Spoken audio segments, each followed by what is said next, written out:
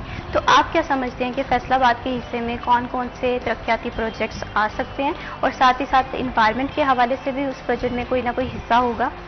جی, یہاں پہ میں اگر آپ کو بتاؤں کہ فیڈرل کے حوالے سے, کیونکہ سب سے پہلے سپریم کونسل جو ہے وہ سینٹ ہے, اس میں یہ اس کی ڈیٹ جو ہے وہ انشاءاللہ جی 10 تاریخ کی رکھی گئی ہے. اسی لیے انہوں نے پہلے چھٹیاں جو تھیں وہ 5 کے قریب تھی, لیکن پھر اس کو کم کر کے جو ہے وہ 4 کر دی گئی, یعنی کہ 6 سے لے کے 9 تاریخ تک جو ہے عید کی چھٹیاں ہوں گی. 10 کو انشاءاللہ یا 11 کو انشاءاللہ بجٹ آ جائے گا. اس میں فیصل آباد کا اگر میں ذکر کروں تو فیصل آباد میں جس طرح واسا کے حوالے سے پہلے 11 ارب روپے کی منظوری ہوئی ہے, اور یہ بجٹ میں بھی انشاءاللہ 2025 کے اور 26 کے بجٹ میں بھی انشاءاللہ انکلوڈ ہوگا. اور یہاں پہ جیسا کہ پنجاب گورنمنٹ کی طرف سے 120 ارب روپے کی جو ہے لاگت سے رکھا گیا ہے. آپ کو فیصل آباد کا جو مین جس میں میٹرو ہے اور مختلف قسم کے جو ہے پروجیکٹ جو ہے واسا کے حوالے سے اور ڈیولپمنٹ کے حوالے سے آپ کو نظر آئیں گے, جس میں میڈم صاحبہ نے باقاعدہ اس کو ظاہر ہے کوئی بھی چیز کرنے کے لیے اس کا پہلے بجٹ تیار کیا جاتا ہے. تو اس بجٹ میں یہ عوام دوست بجٹ ہوگا انشاءاللہ. اور بجلی کے حوالے سے بھی بہت ساری پچھلے دنوں میڈم صاحبہ نے جو ہے کیبنٹ میٹنگ بلائی تھی, اس میں بھی باقاعدہ طور پہ جو ہے بجلی کے حوالے سے بھی ریلیف عوام کو دینے کے لیے انہوں نے بڑا ایک اچھا پلان تیار کیا ہے, جو بجٹ میں انشاءاللہ اس پہ منظوری ہو جائے گی انشاءاللہ. بالکل اسی طرح سے فیصل آباد کے حوالے سے بات کریں تو فیصل آباد کے بہت زیادہ ایشوز ہیں جو میں یہ سمجھتی ہوں کہ ایک عام شہری کی جو امیدیں ہیں وہ سال 2025 سے سال 2025 کا جو مالی بجٹ ہے اس میں ہے. ایک تو یہ کہ مہنگائی کی ریشو کو کم کیا جائے, جو انرجی کی کوسٹ ہے اسے پیٹرولیم مصنوعات کی قیمتیں ہیں کم کی جائے, تاکہ جو ایک شہری ہے جس کی بنیادی ضروریات ہیں وہ پوری ہو سکے. تو ایسے میں تمام تر امیدیں, تمام تر توجہ جو ہے وہ بجٹ کی طرف چاہی جا رہی ہے. لیکن یہاں پہ یہ بھی دیکھنا ہے کہ کیا حکومت جو ہے وہ IMF کی کنڈیشن کے ساتھ ساتھ عوام کو ریلیف دینے کے لیے بھی اس بجٹ میں اپنا اہم کردار ادا کرے گی. تو اس پہ عبدالرحمان میں آپ سے یہ بات جاننا چاہتی ہوں, اگر فیصل آباد کے حوالے سے بات کریں, شہریوں کی امیدیں جو ہے نا اس بجٹ میں بہت زیادہ وابستہ ہیں, لیکن حکومت کی جانب سے کیا IMF کی کنڈیشنز کو پریفرنس دی جائے گی یا عوام کا بھی سوچا جائے گا؟ اس پہ میں ضرور آپ سے آپ کا جواب دینا چاہوں گی, لیکن ابھی وقت ہو ایک چھوٹی سی بریک کا. آپ نے کہیں نہیں جانا, ہمارے ساتھ رہیے.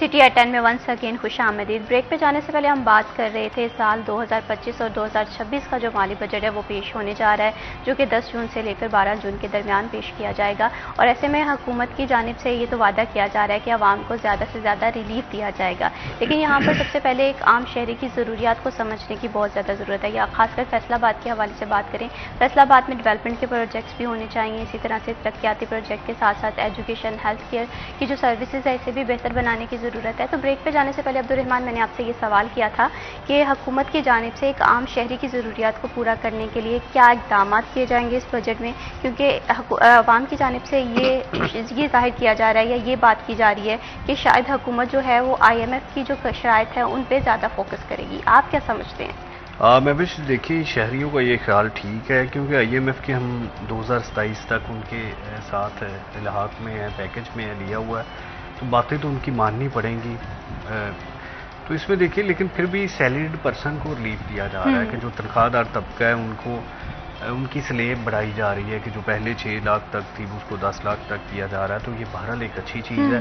بہت سارے لوگ اس میں ٹیکس نیٹ سے باہر ہو جائیں گے اور ان کا فائدہ ہو جائے گا، کیونکہ پہلے یہ کہا جاتا تھا کہ حکومت تنخواہ بڑھاتی ہے، تنخواہ بڑھتی ہے تو وہ ٹیکس نیٹ میں آ جاتی ہے، واپس ٹیکس کٹتا ہے تو پرانی رہ جاتی ہے. یہ بہرحال لوگوں کا فائدہ ہو جائے گا. اسی طرح سے بجلی میں کہا جا رہا ہے کہ تھوڑا بہت ریلیف دینے کا پلان ہے. اسی طرح سے جو پیٹرولیم ڈیولپمنٹ لیوی ہے وہ تھوڑی بڑھائی جا رہی ہے تاکہ دیگر معاملات میں شہریوں کو تھوڑا ریلیف دیا جائے. ابھی آپ نے سنا ہوگا کہ شاید بینکوں میں جو نان فائلرز ہے وہ پیسے نکلوانے پہ بھی ان پہ کوئی ٹیکس لگایا جا رہا ہے. تو یہ اچھی چیز ہے. نان فائلرز کو جب آپ شکنجہ سخت کریں گے تو فائلر بنیں گے. جب سارے ہی لوگ فائلر بن جائیں گے یا کم از کم 25% لوگ فائلرز بن جائیں گے تو پھر جو کیش لین دین ہے اس پہ کٹوتی ہوگی، کمی آئے گی اور اس کا فائدہ ان لوگوں کو ہوگا جو ٹیکس پیئر ہے. کیونکہ دیکھیے اگر سارے لوگ ٹیکس پیئر ہو جائیں تو پھر کسی کو یہ گلا نہ رہے کہ اس پہ ٹیکس لگتا ہے اور وہ زیادہ دباؤ میں آتا ہے. کیونکہ ابھی یہ کہا جاتا ہے کہ جو ایکسپورٹرز ہیں، جو ملازم ہیں، 2 ہی لوگ ہیں جو زیادہ تر ٹیکس نیٹ میں موجود ہے. جو ٹریڈرز کلاس ہے وہ ٹیکس نیٹ میں نہیں ہے. ہول سیلرز جتنے بھی ہیں تو اس کا نقصان یہ ہوتا ہے کہ ایک چیز 10 جگہ پہ بھی بک جاتی ہے تو اس کا ٹیکس گورنمنٹ کو نہیں ملتا، یا تو وہ نہیں نکلتی ہے اس کا ملتا ہے یا اینڈ کنزیومر اس کا ٹیکس دیتا ہے. بیچ میں جو کچھ ہوتا ہے سارا وہ کیش لین دین ہوتا ہے اور شاید 75% تک ہماری اکانومی کیش اکانومی ہے. جب تک اس کو ہم ڈاکومنٹ نہیں کریں گے تب تک چیزیں بہتر نہیں ہوں گی. تو ہر سال کا جو بجٹ آتا ہے وہ زیادہ سے زیادہ اس چیزوں پہ فوکس ہوتا ہے کہ جو نان فائلرز ہیں ان کو فائلر بنایا جائے اور اکانومی ڈاکومنٹڈ کی جائے اور چیزیں کی بھی جا رہی ہیں. اسی وجہ سے آپ دیکھیں کہ ڈالر سٹینڈ کھڑا ہے. تو یہ میرا خیال ہے کہ یہ پالیسیز اگر مزید اس حوالے سے فائلرز کے حق میں بنائی جاتی ہیں تو پھر چیزیں مجھے بہتر ہوتی ہوئی دکھائی دیتی ہیں اور شاید پھر 2-3 سال میں جو بجٹ ہے اس کو ہم عوام دوست بجٹ بھی کہہ سکیں. بالکل اسی طرح سے عبدالرحمان کی عوام کی ضروریت کے حوالے سے بات کریں تو انرجی کوسٹ کو کم کرنے کے امکانات بھی ظاہر کیے جا رہے ہیں. پیٹرولیم مصنوعات پہ لیوی جو ہے وہ تھوڑی سی بڑھا دی جائے گی، یہ بھی کہا جا رہا ہے. تو ایسے میں عوام دوست جو بجٹ ہے وہ بہت زیادہ ضروری ہے. اور فیصل آباد کے حوالے سے بات کریں تو فیصل آباد کی جو ترقیاتی منصوبہ جات ہیں اگر ہم 2024 اور 2025 کے درمیان موازنہ کریں تو میں یہ سمجھتی ہوں ملک عوان صاحب بہت زیادہ پروجیکٹس سے جو کہ التوا کا شکار ہوئے، سست روی کا شکار ہوئے. تو ایسے میں عوام یہ چاہ رہی ہے یا یہ سوچ رہی ہے یا یہ امید ظاہر کی جا رہی ہے کہ آئندہ جو سال ہے مالی سال 25 اور 26 کیا اس میں یہ جو بجٹ کے تمام تر معاملات ہیں جو التوا کا شکار تھے پروجیکٹس کیا وہ پورے ہوتے ہوئے دکھائی دیں گے؟ دیکھیں یہاں پہ آگے عبدالرحمان صاحب نے بتایا کہ بالکل جو عوام دوست بجٹ ہے اس کے حوالے سے جیسے آپ نے کچھ کہا کہ کچھ معاملات جو ہیں وہ التوا کا شکار بالکل نہیں ہوں گے. اور اس میں جو ہے میٹرو ہماری جو ہے وہ 1.5 سال کے اندر وہ قریب مکمل ہو جائے گی اور 1 سال یا دسمبر میں تقریباً جو ہے وہ گرین بسز اسی روڈ کے اوپر جو ہے وہ آپ کو چلتی نظر آئیں گی عوام کے اندر. تو اس طرح یہ بجٹ جو ہے اس کو ایک پوری ترتیب دی گئی ہے. ظاہر ہے IMF کے ساتھ بھی ہمارا جو ہے وہ انشاءاللہ یہ لاسٹ ٹائم ہوگی. نیکسٹ جو ہے وہ پلاننگ اس طرح کی ہوگی کہ عوام کو نظر آئے گا کہ ان کو نیکسٹ آنے والا جو ہے وہ ریلیف. اور اس دفعہ جو اس بجٹ میں ہم کرنے جا رہے ہیں وہ سب سے ہٹ کے ہوگا. اس میں یہ ہے کہ ہم تعلیم کے حوالے سے، ایجوکیشن کے حوالے سے، ہیلتھ کے حوالے سے اور پروجیکٹ کے حوالے سے اور اس کے بعد ڈیولپمنٹ کے حوالے سے، انوائرمنٹ کے حوالے سے مختلف قسم کے دیکھیں یہ بہت سارے جو ہے ان کو محکمے ڈیل کرتے ہیں تو ان کو ان کی بے ضابطیاں بھی ختم کرنی، ان کو مینج بھی کرنا اور عوام کو ریلیف بھی دینا یہ بڑا مشکل کام ہے. لیکن انشاءاللہ اللہ کے فضل و کرم سے یہ پاکستان مسلم لیگ نون اور CM پنجاب اور چیف منسٹر پنجاب اور پرائم منسٹر آف پاکستان انشاءاللہ یہ عوام سے کیا ہوا وعدہ پورا کریں گے انشاءاللہ. بالکل اسی طرح سے فیصل آباد کے حوالے سے بات کریں تو فیصل آباد کا میں یہ سمجھتی ہوں کہ سب سے بڑا جو مسئلہ ہے وہ ٹرانسپورٹیشن کا مسئلہ ہے. ٹرانسپورٹیشن کے بعد جو ہے یہاں پر ماحولیاتی آلودگی جو ہے وہ کافی زیادہ ہے کیونکہ فیصل آباد ایک انڈسٹریل سٹی ہے. تو اس کے ساتھ ساتھ ایجوکیشن جو ہے یہ بھی کسی بھی عوام کی ایک اہم ضرورت ہوتی ہے، بنیادی ضرورت ہوتی ہے. اور اسی کے ساتھ ساتھ جو صحت کے مسائل ہیں فیصل آباد میں یا صحت کی جو ریسورسز ہیں وہ بہت لمیٹڈ سے تھے. تو حکومت کی جانب سے یہ بھی کہا جا رہا ہے کہ صحت کے جو وسائل ہیں اسے بھی بڑھایا جائے گا. ایجوکیشن کو پروموٹ کرنے کے لیے، ایجوکیشن کو بہتر کرنے کے لیے بھی اقدامات کیے جائیں گے اس بجٹ میں. اسی طرح سے ٹرانسپورٹیشن کے حوالے سے ماحول دوست جو بسیز ہیں فیصل آباد کو دی جائیں گی الیکٹرک بسیز.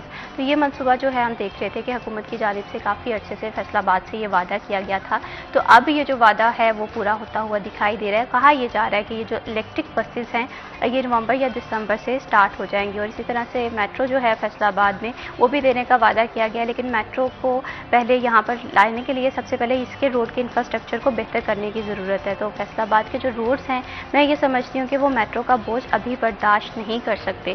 تو میٹرو کا اگر میٹرو فیصل آباد میں لے کر آنی ہے تو میں یہ سمجھتی ہوں کہ سب سے پہلے شہر کے انفراسٹرکچر کو بہتر کرنے کی ضرورت ہے, شہر کی بیوٹیفیکیشن کو بہتر کرنے کی ضرورت ہے. اگر ہم یہ کام کر لیں گے, یہ اقدامات کر لیں گے, تو میں یہ سمجھتی ہوں کہ عام شہری کی ضروریات بھی پوری ہوں گی. اب ضروریات کے ساتھ ساتھ ظاہر سی بات ہے جب گھر سے نکلتے ہیں تو دیکھیں گے کہ آگے جو پور انفراسٹرکچر ہے, سیوریج کا نظام بہتر نہیں ہے, تو یہ بھی بہتر کیا جا رہا ہے. تو عبدالرحمان یہاں پر میں آپ سے یہ بات بھی جاننا چاہوں گی کہ ہم دیکھ رہے ہیں کہ سیلریڈ پرسن کو تو ریلیف دیا جا رہا ہے, لیکن میں سمجھتی ہوں کہ فیصل آباد ایک ایسا شہر ہے جہاں پر انڈسٹریلسٹ بھی ہیں, جہاں پر چھوٹی بڑی صنعتیں بھی ہیں. تو ایسے میں اس بجٹ میں آپ کیا سمجھ رہے ہیں کہ کیا یہاں کے جو متعلقہ اسٹیک ہولڈرز ہیں بزنس کمیونٹی کے یا چھوٹی بڑی صنعتوں کے, انہیں بھی ریلیف دیا جائے گا؟ میں بس دیکھیے انڈسٹری کے لیے کوئی خاص ریلیف ہے نہیں اس بجٹ میں, پراپرٹی کے لیے بھی نہیں ہے, کیونکہ جیسے میں نے پہلے کہا کہ IMF کی شرائط ہے, وہ چاہتے ہیں کہ یہ ساری چیزیں بغیر ریلیف کے بغیر سبسڈی کے چلائی جائیں نا, تاکہ چیزیں بھی بہتر ہوں, جو گورنمنٹ کا خرچہ اس پہ ہوتا ہے وہ بھی نہ ہو. کیونکہ ماضی میں جب سبسڈی پہ آپ بجلی دیتے تھے اور وہ ایکسپورٹ اچھی کر لیتے تھے تو الٹیمیٹلی چیزیں پھر وہیں کی وہیں رہ جاتی تھی کہ آپ نے اس کے لیے چیزیں امپورٹ کرنی, پھر سبسڈی دینی, تو پھر اس کے بعد جو ہے وہ ایکسپورٹ ہونی. تو اب گورنمنٹ کا یہ فوکس ہے کہ چیزیں اپنے اون سورسز پہ چل جائیں. جو جدید ٹیکنالوجی ہے وہ انڈسٹریلسٹ جدید مشینری کو لائے گا تو اس کا بل ویسے ہی کم آئے گا, یا جو اس کی پہلے سے زیادہ ایکسپورٹ بڑھ جائے گی. آپ دیکھیں کہ فیصل آباد میں جیسے انٹرروپ, MTM یا اس طرح کے جو دیگر بڑے ادارے ہیں جو جدید مشینری کا استعمال کر رہے ہیں, تو ان کے پاس جو آرڈرز ہیں وہ پہلے سے زیادہ ہے, ان کی تو مارکیٹ بہتر جا رہی ہے. جو ہمارا ایکسپورٹرز یا جو ہمارا انڈسٹریلسٹ پرانے روایتی طریقوں کے ساتھ یا پرانی مشینری استعمال کر رہا ہے اس کو مسئلہ آ رہا ہے, کیونکہ وہ بجلی کا بل بھی زیادہ آتا ہے, اس کو سبسڈی بھی چاہیے تاکہ وہ چلتا رہے. تو اس پہ میرا خیال ہے کہ IMF کا سخت سٹانس موجود ہے کہ اب جو روایتی مشینری ہے اس کی حوصلہ شکنی کی جائے اور جو جدید مشینری ہے وہ آئے, تاکہ انرجی ریسورسز بھی ہمارے محفوظ رہیں اور اس کے علاوہ جو ایکسپورٹ ہے وہ بھی بہتر ہو جائے. تو یہ اوورآل کوئی بڑا ریلیف انڈسٹری کے لیے نہیں ہے, پراپرٹی کے لیے نہیں ہے, کسی بھی شعبے کے لیے نہیں ہے. ہاں ایک چیز ہے کہ یہاں پر انٹرسٹ ریٹ مزید اسی مہینے میں کم شاید کر دیا جائے, سنگل ڈیجٹ میں لا دیا جائے, تاکہ جو انڈسٹری والوں کو شکوہ ہے کہ ان کی جو زیادہ تر کیونکہ چیزیں چل رہی ہوتی ہیں لون پہ, بینکنگ پہ, تو ان کا انٹرسٹ ریٹ کم ہوگا تو ان کے پیسے کم لگیں گے اور یہ اچھی خاصی بچت ہو جاتی ہے ان کی. جو کچھ حکومت سمیت لون پہ چل رہا ہوتا ہے یا جو نئے کاروبار شروع ہونے ہوتے ہیں, جیسے چیف منسٹر نے جو لون پروگرام شروع کیا ہوا ہے نئے بزنس مینوں کے لیے 10 لاکھ سے 50 لاکھ تک بغیر انٹرسٹ کے یا کم انٹرسٹ پہ, تو اس سے چیزیں کافی بہتر ہو جاتی ہیں. نئی جو ہے وہ نئی سے نئی چیزیں مارکیٹ میں بالکل اسی طرح سے اگر انٹرسٹ ریٹ عبدالرحمان کم ہو جائے گا یا سنگل ڈیجٹ بھی کم ہوگا تو میں یہ سمجھتی ہوں کہ بزنس کمیونٹی کو اس کو بہت فائدہ جو ہے وہ دیکھنے میں آئے گا. اسی طرح سے ٹیکسز کے معاملے میں بھی بزنس کمیونٹی کی یہی ڈیمانڈ ہے کہ انہیں بھی تھوڑا کم کیا جائے. بہت شکریہ عبدالرحمان, آپ نے ہمارے پروگرام کو وقت دیا. بہت شکریہ ملکہ وان صاحب, آپ ہمارے پروگرام میں تشریف لے کر آئے. سال 2025 اور 2026 سے قوم کی بہت ساری امیدیں وابستہ ہے. اب یہ دیکھنا ہوگا کہ کیا حکومت ان وعدوں کو پورا کرتی ہے یا نہیں. ابھی وقت تو ایک چھوٹی سی بریک, آپ نے کے بھی جانا, ہمارے ساتھ رہے.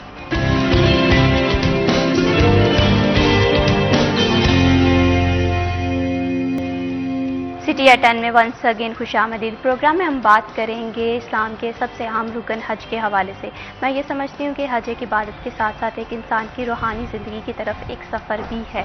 ہر سال لاکھوں کی تعداد میں مسلمان جو ہیں وہ بیت اللہ کا رخ کرتے ہیں, اپنی جو احرام ہیں انہیں باندھتے ہیں اور سنت ابراہیمی کی یاد کو تازہ کرتے ہیں. آج اس پروگرام میں ہم یہ سمجھیں گے کہ حج کا اصل مقصد کیا ہے, اس کے پیچھے کی روح کیا ہے. اس حوالے سے بھی پروگرام میں ڈسکشن ہوگی, لیکن اس پہ ڈسکشن کرنے سے پہلے ہمارے جو آج کے گیسٹ ہیں ان کا تعارف کروا دو. آج ہمیں پروگرام میں جوائن کیا ہے میاں کاشف محمود صاحب نے. آپ سابق ضلع ناظم ہیں منہاج القرآن کے اور ساتھ ہی ساتھ ممبر ہیں CEC پاکستانی عوامی تحریک کے. السلام علیکم. وعلیکم السلام. Thank you so much sir for joining اس ان دی پروگرام. یہ بتائیں کیسے ہیں آپ؟ اللہ رب العزت کا بہت شکر. آپ خیریت سے؟ الحمدللہ میں بالکل ٹھیک ہوں. سب سے پہلے کاشف محمود صاحب آپ سے میں یہ بات کروں گی، چونکہ حج جو ہے آج 9 ذی الحج ہے سعودی عربیہ میں، تو آپ حج کی جو مقصد ہے یا انسان کی جو زندگی پہ اس کے اثرات کیا ہے؟ بہت شکریہ. چونکہ یہ اس وقت مکہ المکرمہ اور ان وادیوں میں حج کے جو عبادت ہے اسی حوالے سے لوگ مصروف عمل ہیں. بالکل.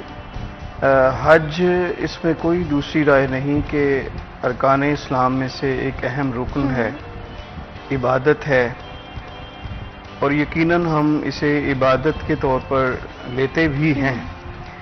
میں سمجھتا ہوں کہ اسلام میں ہر عبادت کے پیچھے ایک فلسفی ہے، ایک مقصد ہے، اور اس کا ایک پورا بیک گراؤنڈ ہے.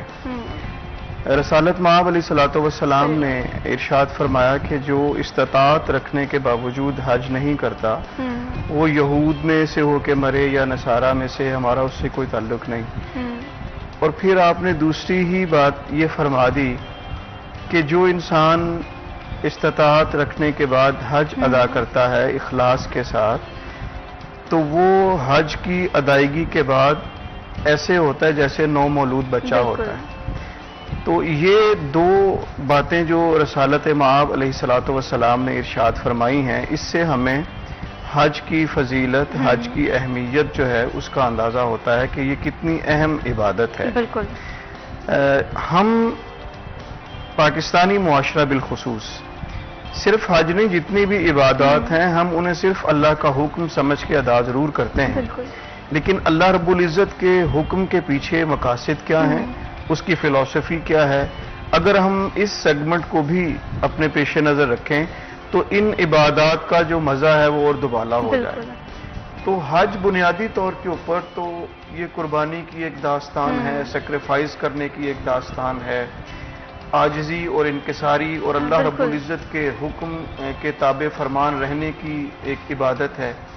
پورے کا پورا جو حج ہے یہ 4 شخصیات، حضرت ابراہیم علیہ السلام، حضرت اسماعیل علیہ السلام، حضرت ہاجرہ اور رسالت مآب صلی اللہ علیہ وآلہ وسلم، ان چاروں شخصیات کی سیرت اور ان کا کردار اور انہی شخصیات کے گرد گھومتا ہے. اور جب انسان حج کے لیے جاتا ہے تو پھر ان بہت بڑی شخصیات کے حوالے سے وہاں جا کر مشاہدہ کر کے آتا ہے. بالکل. تو پڑھ لینا، سن لینا یہ بہت پیچھے رہ جاتا ہے. جب انسان اپنی آنکھوں سے جا کے مشاہدہ کرتا ہے تو پھر اسے حقیقت جو ہے جس طرح اس کے سامنے عیاں ہوتی ہے، اس سے بہتر کوئی اور چیز نہیں ہو سکتی. تو میں یہ سمجھتا ہوں کہ اسلام کے اندر جو حج کی عبادت ہے، اگر ہم اس کی روح کو سمجھ لیں، بالکل، اس کے فلسفہ کو سمجھ لیں، تو حج کے بعد پلٹ کر آنے والا انسان وہ ایک بدلا ہوا انسان بالکل ہوگا. ایسے ہی ہے. پھر انسان اپنی وہ زندگی جو حج سے پہلے گزار کے گیا ہے اس کے اندر اور حج کے بعد کی زندگی کے اندر بہت بڑی پازیٹیو اور پروڈکٹیو تبدیلیاں انسان اپنی شخصیت اور اپنی ذات کے اندر محسوس کرتا ہے. بالکل. تو اس طرح اب دیکھیں، مثال کے طور پر جب ہم عمرہ کرتے ہیں حج کے دوران، تو انسان جب عمرہ کر رہا ہوتا ہے تو پوری دنیا کے اندر اگر ہمارا یہ کلاک گھوم رہا ہے تو دائیں سے بائیں گھوم رہا ہے، جتنی ہماری مشینری ہے وہ دائیں سے بائیں گھومتی ہے. تو اللہ رب العزت نے جب کعبۃ اللہ کے گرد 7 چکر لگانے کا ہمیں حکم دیا تو انسان جب حجر اسود سے اپنا عمرہ شروع کرتا ہے تو وہ اینٹی کلاک شروع کرتا ہے. تو وہاں سے ایک میسج ہمیں کیا ملتا ہے کہ یہ جو کعبہ ہے گو کہ اسے اللہ رب العزت کا گھر قرار دیا گیا ہے، لیکن یہ گھر جو ہے یہ ایک اللہ رب العزت نے ہمیں سمجھانے کے لیے، بتانے کے لیے یہ ساری بات ہمارے سامنے رکھی ہے. ویسے تو اللہ رب العزت جتنا کعبۃ اللہ کے قریب ہے اتنا ہی آپ کے اور میرے دل کے قریب ہے. تو جب انسان الٹے پاؤں اس کعبہ کے 4 چکر لگاتا ہے تو اس کا دل جو ہے وہ اس کعبۃ اللہ کے ساتھ پیوست ہوتا ہے. اور یہ میسج ہمیں یہ ملتا ہے کہ آپ نے جتنے بھی زندگی کے چکر لگانے ہیں، جتنے بھی اعمال کرنے ہیں، وہ سارے کے سارے اس طرح ہوں کہ آپ کا جو ہے وہ معاملات، دنیا داری، یہ سارے کے سارے چلیں، بٹ آپ کا جو دل ہے وہ اللہ رب العزت کے ساتھ جڑا ہوا رہنا چاہیے. تو حج کے جتنے ارکان ہیں، جتنے مناسک ہیں، ہر جو ہے رکن حج، اس میں اتنے خوبصورت، اتنے جامع اور اتنا زبردست قسم کے میسیجز ہیں کہ اگر ہم اس عبادت سے پہلے اس پوری فلسفی کو سمجھ کے حج کے اوپر جائیں تو میں دیانتداری کے ساتھ سمجھتا ہوں کہ ہماری زندگیوں کے اوپر، ہمارے کیریکٹر میں اور ہماری ذات کے اوپر اس کے بہت ہی مثبت جو ہیں وہ اثرات دکھائی دیں گے۔ بالکل اسی طرح سے کہتے ہیں کہ انسان جو ہے وہ غلطیوں کا پتلا ہوتا ہے، خطائیں بھی ہو جاتی ہیں، گناہ بھی جو ہے وہ سر انجام ہو جاتے ہیں، لیکن جب ایک انسان ہے وہ حج پہ جاتا ہے، وہاں پر بیت اللہ میں بیٹھتا ہے، تو میں سمجھتی ہوں کہ اس ٹائم اس کے اپنے تمام گناہوں کی معافی مانگنے کا دل کرتا ہے اور معافی جو ہے وہ مل بھی جاتی ہے۔ تو میں یہ سمجھتی ہوں کہ یہ جو سفر ہے ایک روحانی سفر ہے، اپنے آپ کو تبدیل کرنے کا سفر ہے، اور جس کا نہ صرف اثرات ایک انسان کی انڈیویجولی زندگی پہ ہوتا ہے بلکہ معاشرے پہ بھی ایک پازیٹیو اثرات اس کے رونما ہوتے ہیں۔ تو یہاں پر میں آپ سے کاشف محمود صاحب یہ بھی جاننا چاہتی ہوں کہ حج کے ہماری جو اسلامی سوسائٹی ہے یا ہماری جو موجودہ سوسائٹی ہے اس پہ روحانی اور سماجی اثرات کیا ہوتے ہیں؟ بہت خوبصورت سوال آپ نے کیا۔ اگر ہم دیکھیں نا تو حضرت ابراہیم علیہ السلام، آپ کو ایک خواب آتا ہے، اور خواب یہ آتا ہے کہ اپنی جو سب سے زیادہ قیمتی چیز ہے وہ اللہ کی راہ میں قربان کریں۔ بالکل۔ تو نبی کا جو خواب ہوتا ہے وہ وحی کی ہی ایک صورت ہوا کرتا ہے۔ تو اب حضرت اسماعیل علیہ السلام، یہ آپ کی ایج اس وقت 13 ایئرس تھی، اور حضرت اسماعیل علیہ السلام حضرت ابراہیم علیہ السلام کے وہ بیٹے تھے کہ آپ کی ایج اس وقت 86 ایئر تھی، اور اولاد نہیں تھی، بہت دعائیں کی اللہ رب العزت کے حضور، اور بہت زیادہ گریہ ازاری کے بعد حضرت ہاجرہ جو تھیں ان کے وطن سے حضرت اسماعیل کی پیدائش ہوتی ہے۔ اور آپ یہ دیکھیں کہ حضرت ہاجرہ اس وقت کے بادشاہ مصر کی بیٹی تھی، اور یہ اولاد اتنی خوبصورت تھی کہ آپ تھوڑا سا امیجن کریں کہ وہ نبی، وہ شخصیت جن کی ذریت میں سے تاجدار حسن صلی اللہ علیہ وسلم کو دنیا میں تشریف لانا تھا، جن کی پیشانی میں نور نبوت چمک رہا تھا، وہ بچہ کتنا خوبصورت ہوگا۔ آج اگر ہم بطور باپ، بطور ماں دیکھیں تو ایک کالے رنگ کا بچہ بھی جو ہے وہ بھی اپنے وجود کے اندر حسن کے بہت سے روپ لیے ہوتا ہے۔ تو وہ بچہ جو نبی کا بیٹا ہے اور خود نبی ہے، اور جس کی اولاد سے نبیوں کے سردار کو آنا ہے، جس کی پیشانی نور نبوت سے چمک رہی ہے، وہ کتنا خوبصورت بچہ ہوگا، اور 86 سالہ ایج کے اندر دعاؤں کے بعد ملا۔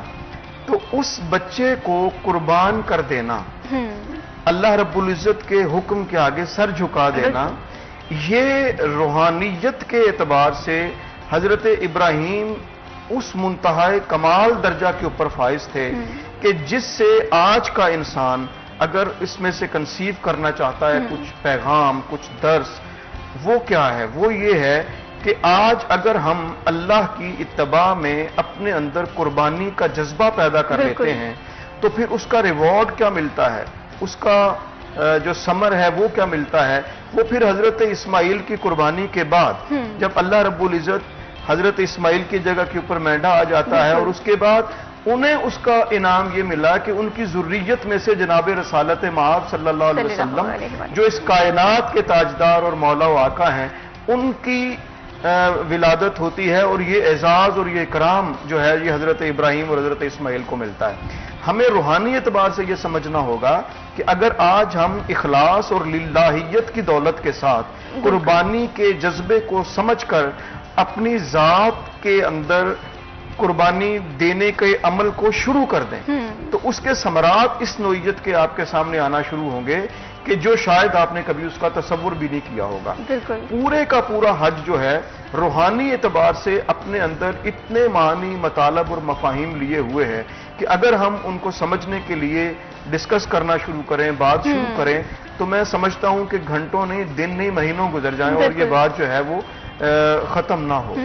مثال کے طور پر جب آپ جاتے ہیں مینا کے اندر، جب انسان کنکریاں چن رہا ہوتا ہے تو روحانی اعتبار سے ہمارے صوفیہ یہ کہتے ہیں کہ ایک شخص ہے وہ جہاں پاکستان سے جائے، امریکہ سے جائے، دنیا کے کسی بھی ملک سے جائے، اس کے پاس کتنی دولت ہے، کتنا پیسہ ہے، کیا اس کا جاہ و منصب ہے، اس کا وقار ہے، اس کی سطوت ہے، لیکن وہاں پر جا کے وہ ایک کنکریاں چن رہا ہوتا ہے تو ایک غریب، ایک مفلوق الحال بھی وہی عمل کر رہا ہوتا ہے. اور یہ روحانی اعتبار سے انسان کی معراج کے لیے ایسا عمل ہے کہ انسان وہاں پر اپنے جاہ و منصب سے بہت نیچے اتر کے کنکریاں چن کے اپنی ذات کو اتنا نیچے لے آتا ہے کہ یہ وہ عمل ہے جو انسان کو روحانی اعتبار سے اتنا ہی اونچا لے جاتا ہے جتنا وہ اس وقت نیچا جو ہے وہ کھڑا ہوتا ہے. بالکل. تو اسی طرح اگر ہم حج کے کسی بھی رکن کو ڈسکس کرنا شروع کر لیں گے تو وہ روحانی اعتبار سے ہمیں اتنی تعلیمات اس کے اندر چھپی ہوئی ہوتی ہیں کہ ہم ان کو اگر پڑھنا شروع کر دیں، ان کو سمجھنا شروع کر دیں تو جس کے پاس استطاعت ہے اس کا من چاہے گا کہ میں ہر سال حج کے لیے چلا جاؤں. بالکل اسی طرح سے ہے. اگر ہم بات کریں اپنی زندگیوں کی الجھنوں کی، زندگیوں کی پریشانیوں کی، زندگی میں ٹینشنز کی، تو میں یہ سمجھتی ہوں کہ ایک انسان کے لیے سب سے خوبصورت سفر جو ہوتا ہے وہ حج کا سفر ہوتا ہے. اور میں یہ سمجھتی ہوں کہ جب انسان جو ہے حج سے واپس لوٹ کر آتا ہے تو اس کے اندر ایک نیا جذبہ ہوتا ہے، ایک وہ جذبہ، ایک وہ ہمدردی باقی انسانیت کے لیے، مساوات جو ہے وہ تشکیل دی جاتی ہے. تو میں یہ سمجھتی ہوں کہ یہ بہت ہی اہم فریضہ ہے کہ ہمیں اپنے آپ کو بدلنے کا، اور جو لوگ استطاعت رکھتے ہیں وہ لازمی حج کے سفر پہ جائیں. اور یقیناً انسان کی زندگی میں بہت زیادہ مثبت اثرات جو ہیں رونما ہوں گے. نہ صرف انسان کی زندگی پہ مثبت اثرات رونما ہوں گے بلکہ ایک معاشرہ جو ہے وہ ہر انڈیویجول مل کے بناتا ہے. تو اس معاشرے کی، جس معاشرے میں اسلامی معاشرے کی تشکیل دینے کے حوالے سے بات ہوتی ہے، وہ معاشرہ جو ہے وہ تشکیل دیا جاتا ہے. یہاں پر کاشف محمود صاحب آپ سے میں یہ جاننا چاہتی ہوں کہ قربانی کا جو کانسیپٹ ہے، قربانی کی جو سنت ہے، ایک بہت ہی بڑا اور بنیادی کانسیپٹ ہے. اس کا حج کے ساتھ کیا کنیکشن ہے؟ اس کے پیچھے فلسفہ کیا ہے؟ آج آپ مجھے یوں محسوس ہو رہا ہے جیسے پوری تیاری کے ساتھ آپ نے یہ سارے سوالات جو ہیں ان کو لائن اپ کیا ہے. دیکھیں، ایک لمحے کے لیے ہم اگر دیکھیں، حضرت اسماعیل علیہ السلام کو جب حضرت ابراہیم نے ان سے ڈسکس کیا نا کہ میں نے یہ خواب دیکھا ہے، اور پھر وہ خواب بیان کیا، اور خواب بیان یہ کیا کہ میں آپ کو ذبح کر رہا ہوں، تو انہوں نے کہا کہ اے میرے بیٹے، میں نے یہ خواب دیکھا ہے. اب یہ جو لفظ ہے کہ اے میرے بیٹے، یہ اپنے اندر اپنائیت کا جو ایک عنصر لیے ہوئے ہے. آپ اس کو اگر محسوس کریں تو ایک باپ اپنے بیٹے کو اتنا زیادہ محبتوں کے ساتھ، الفتوں کے ساتھ بلا رہا ہے، اور اس کو میسج کیا کنوے کر رہا ہے؟ وہ یہ کر رہا ہے کہ میں یہ چاہ رہا ہوں، میں نے یہ دیکھا ہے خواب کے اندر کہ میں آپ کو قربان کر رہا ہوں، میں آپ کو ذبح کر رہا ہوں. یہ جو کانسیپٹ ہے یہ بہت ہی خوبصورت کانسیپٹ ہے. اسے ہماری زندگیوں میں امپلیمنٹ کرنے کی بھی بہت زیادہ ضرورت ہے. اس میں فردر بھی آپ کا جو جواب ہے سننا چاہوں گی، جو کہ یقیناً ہمارے ناظرین کے بھی دل کے قریب ہوگا، اصل روح اور مقصد سمجھ میں آئے گا. لیکن ابھی وقت ہوا ایک چھوٹی سی بریک کا. آپ نے کہیں نہیں جانا، ہمارے ساتھ رہیے.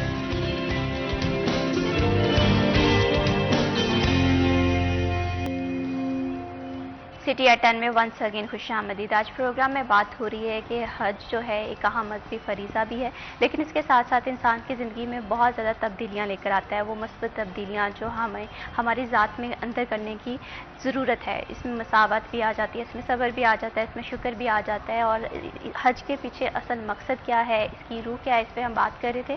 تو کاشف محمود صاحب، آپ بریک پہ جانے سے پہلے میں نے آپ سے کویشچن یہ کیا تھا کہ قربانی کی جو سنت ہے بہت ہی خوبصورت سنت ہے، اور اس کے ساتھ ساتھ جو حج کا فلسفہ ہے اس کے پیچھے کیا ہے؟ میں بات اپنی جو ہم کر رہے تھے اسے کنٹینیو کرتا ہوں کہ جب حضرت اسماعیل علیہ السلام کو حضرت ابراہیم علیہ السلام بتا رہے ہیں کہ میں نے یہ خواب دیکھا، تو اپنے بیٹے سے جب مخاطب ہوئے تو بیٹا بھی تو نبی تھا. تو انہوں نے یہ کہا کہ ابا جان، آپ مجھے صبر کرنے والوں میں سے پائیں گے. اور جب رسیاں باندھی گئیں چھری چلانے کے لیے، تو حضرت اسماعیل علیہ السلام اپنے والد گرامی قدر سے مخاطب ہوتے ہیں کہ ابا جان، یہ میری رسیاں کھول دیں. ہمارے اکابرین، ہمارے صوفیہ، ہمارے علماء یہ بتاتے ہیں کہ اس کے پیچھے فلسفی یہ تھی کہ کل کوئی یہ اعتراض نہ کر دے کہ بیٹے کو باندھ کر جو ہے اس کے گلے پہ چھری پھیری گئی تھی، شاید اس کی رضا تھی یا نہیں تھی. تو جب رسیاں کھولنے کی بات کی گئی تو حضرت ابراہیم نے استفسار کیا کہ کیوں؟ تو انہوں نے عرض کی اپنے والد گرامی قدر سے کہ آپ مجھے صابر پائیں گے، رسیاں کھول دیں میری۔ تو چھری چلی ہے گردن کے اوپر، تو جب اپنی آنکھیں حضرت ابراہیم علیہ السلام کھولتے ہیں تو وہ بیٹے کی جگہ کے اوپر اللہ تعالیٰ نے وہ مینڈھا جو ہے، یہ ساری معروف باتیں ہیں جو سب کے علم میں ہیں، قرآن مجید ان کا ذکر کرتا ہے، حدیث کی کتابیں ان میں اس سے بھری ہوئی ہیں۔ اس سے ہمیں سبق کیا ملتا ہے کہ ایک 86 سال کا بزرگ جو اللہ سے دعائیں مانگنے کے بعد بیٹا لیتا ہے، اور بیٹا اولو الامر نبی، اور حسن اور اس کی شخصیت اور اس کی بچپنے کے اندر اس کی ذات کے اندر وہ اوصاف، وہ کمالات، وہ خصائص جو نارمل بچوں کے اندر نہیں ہوتے، بالکل، اور کائنات کی اس وقت کی سب سے محبوب چیز حضرت ابراہیم کی، بالکل، تو اللہ کی راہ میں اسے وہ قربان کر رہے ہیں۔ تو یہ ہمیں اس سے میسج کیا ملا کہ اگر آج ہم اللہ رب العزت کا قرب چاہتے ہیں، اللہ رب العزت کی بندگی کا حق ادا کرنے کی کوشش میں ہم سرگرداں ہیں، تو اس کے لیے ہمیں قربانی دینا ہوگی۔ بالکل، قربانی اپنے معنی، مطالب اور مفہوم کے اندر اتنا بڑا لفظ ہے بالکل، کہ یہ قربانی صرف جانور کی قربانی نہیں ہے، یہ بنیادی طور پر جانور کی قربانی تو سنت ابراہیمی ہو گئی۔ بالکل، ہمیں اس قربانی سے جو میسج ملتا ہے، ہم نے کیا قربان کرنا ہے؟ ہم نے اپنے تکبر کو، اپنے غرور کو، اپنی انا کو، اپنی میں کو، اپنے اندر پائے جانے والے رذائل کو، اور ہمیں کن کن چیزوں کو چھوڑنا ہے؟ ہمیں چھوڑنا ہے ملاوٹ کو، رشوت کو، ہمیں چھوڑنا ہے معاشرے کے اندر وہ اعمال جن کی بنیاد کے اوپر آج معاشرے کی صورت بگڑی ہوئی ہے، اور وہ ہماری وجہ سے ہے۔ ہم نے ان چیزوں کو چھوڑنا ہے، تو یہ قربان کرنی ہے یہ چیزیں۔ تو ان چیزوں کو قربان کرنے کے بعد جس راستے کے اوپر انسان چلتا ہے، وہ ایسا راستہ ہے جو نہ صرف اللہ کے نزدیک لے کر جاتا ہے، بلکہ وہ اس معاشرے، اس سوسائٹی اور اس سماج کو ایک خوبصورت معاشرہ بھی بناتا ہے۔ بالکل اسی طرح سے جو قربانی کا کانسیپٹ ہے یہ بہت ہی خوبصورت ہے۔ اس کے جو پیچھے کا فلسفہ ہے اگر ہمیں سمجھ میں آ جائے تو میں یہ سمجھتی ہوں کہ ہماری جو زندگیاں ہیں وہ بدل سکتی ہیں۔ ہم میں سے اکثر اوقات لوگ جو ہیں جب مشکل میں ہوتے ہیں، پریشانی میں ہوتے ہیں، تو ہم شکوہ کرتے ہوئے دکھائی دیتے ہیں کہ اللہ تعالیٰ ہمارے ساتھ ہی کیوں ایسا، یا ہم ہی کیوں اس پریشانی میں مبتلا ہیں۔ تو میں یہ سمجھتی ہوں کہ یہ بات بہت ہی غلط ہے۔ ہمیں صبر، شکر اور تحمل، مساوات سے کام لینے کی ضرورت ہے۔ اور سوسائٹی کے حوالے سے بات کریں تو میں یہ سمجھتی ہوں کہ آج کی سوسائٹی میں ایک نفسا نفسی کا عالم ہے، تذبذب کا شکار ہے، تو اس میں رشوت جو ہے وہ عام ہو چکی ہے، ایک دوسرے کا حق کھانا عام ہو چکا ہے۔ تو یہ چیز بھی ہمیں یہ قربانی درس دیتی ہے کہ ہم نے محض جانور کی قربانی نہیں کرنی، بلکہ اپنے اندر جتنے بھی نیگیٹو تھاٹ ہیں، جتنی بھی ناشکری ہے، اور جو ہمارے اندر صبر کا مادہ جو کم ہو چکا ہے، اسے بہتر کرنے کی ضرورت ہے، تاکہ جو قربانی کا فلسفہ ہے اس کے پیچھے کا مقصد سمجھ میں آئے۔ تو یہاں پر میں کاشف محمود صاحب آپ سے یہ بھی جاننا چاہتی ہوں، حضرت محمد صلی اللہ علیہ وآلہ وسلم نے حج کے متعلق کیا فرمایا ہے؟ یا ظاہر سی بات ہے نبی پاک صلی اللہ علیہ وآلہ وسلم کی زندگی جو ہے وہ ہم سب کے لیے عملی نمونہ ہے۔ دیکھیں، خطبہ حجۃ الوداع جو ہے اس کا آغاز رسالت مآب علیہ السلام نے یا ایھا الناس سے کیا۔